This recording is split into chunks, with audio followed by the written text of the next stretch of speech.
এখন এটা আমি দেখতে চাই আগামী ২-৩ দিনে হুমায়ুনের সমর্থকরা তার সঙ্গে থাকে কিনা। যদি থাকে তাহলে এই ভিডিও করেও তৃণমূলের লাভ হবে না। ফলে এই বিজেপির ট্রোজান হর্স এটা প্রতিষ্ঠা করতে চাইছে মমতা বন্দ্যোপাধ্যায়, যাতে করে মুসলিম ভোটটাকে সে ধরে রাখতে পারে। দেখো, হুমায়ুনের পেছনে তো মাথা নেই।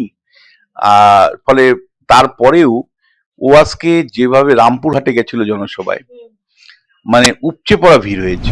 নমস্কার, আপনারা দেখছেন দ্য ইন্ডিপেন্ডেন্ট বেঙ্গল। আমি রীতিকা। আমার সাথে এই মুহূর্তে রয়েছেন বিশিষ্ট শিক্ষাবিদ, রাজনৈতিক বিশ্লেষক বিশ্বনাথ চক্রবর্তী স্যার। স্যার, প্রথমেই দ্য ইন্ডিপেন্ডেন্ট বেঙ্গলে আপনাকে স্বাগত। স্যার, সামগ্রিকভাবে রাজ্য রাজনীতিতে একটি বিষয় এখন উঠে এসছে, হুমায়ুন কবিরের একটি ভাইরাল ভিডিও। একটি ইউটিউব অ্যাকাউন্ট খোলাই হয়েছিল সেই ভিডিওটা পোস্ট করার জন্য, যেমনটা দেখা যাচ্ছে হুমায়ুন কবির বলছেন সেটা এআই দিয়ে তৈরি ভিডিও। কি ইম্প্যাক্ট পড়বে এটা ২৬-এর নির্বাচনের আগে? তিনি তো নিজের দলও খুলেছেন। কি ইম্প্যাক্ট পড়তে পারে এটা রাজ্য রাজনীতিতে? দেখো, তৃণমূল কংগ্রেস তো চাইছে যে যে কোনো ভাবে হোক মুসলমান ভোটটাকে রাখতে হবে, কারণ হিন্দু ভোট এই নির্বাচনে তৃণমূলের পক্ষে যাবে না। দুটো নির্বাচনেই হিন্দু ভোট, বেশিরভাগ ভোট হিন্দু ভোট, মানে বেশিরভাগ হিন্দু ভোট তৃণমূলের বিপক্ষে গেছে।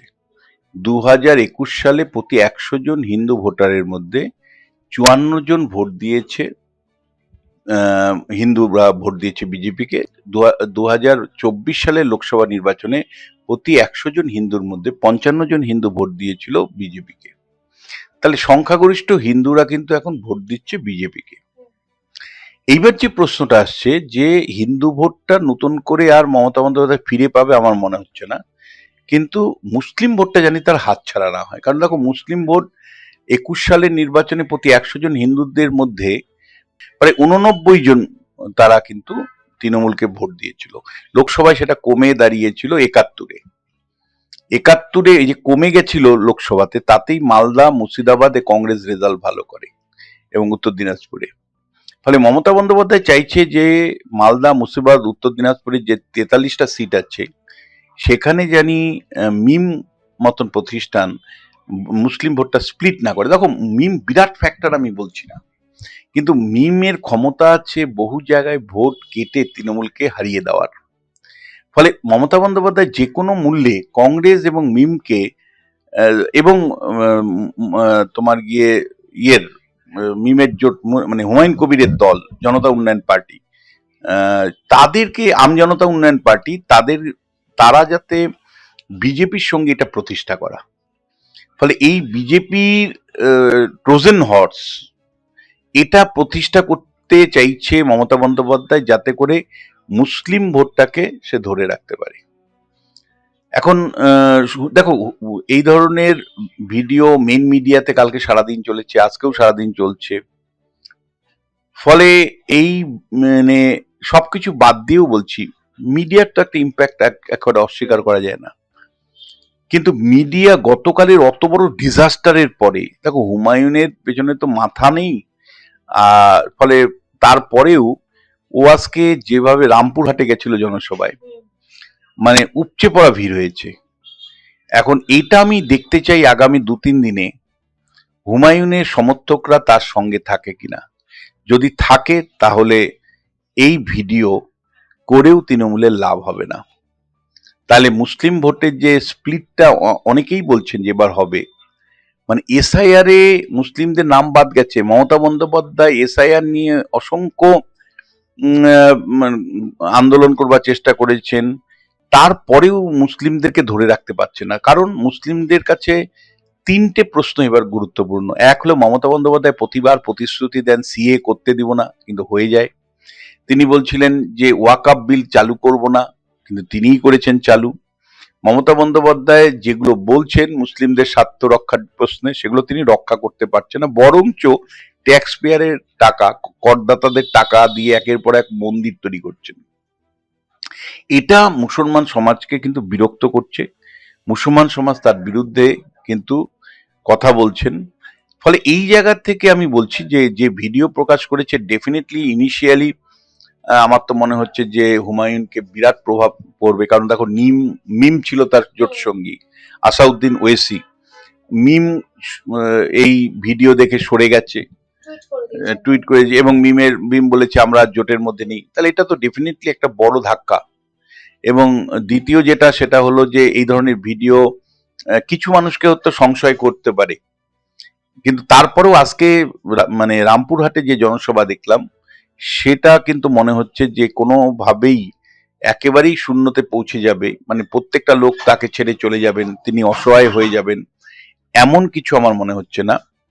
আগামী 2-3 দিনের মধ্যে বোঝা যাবে যে হুমায়ুনকে নিয়ে যে ভিডিও বাজারে এনেছে তৃণমূল কংগ্রেস, সেই ভিডিও পলিটিক্যাল ডিভিডেন্ড তারা কতটুকু পান।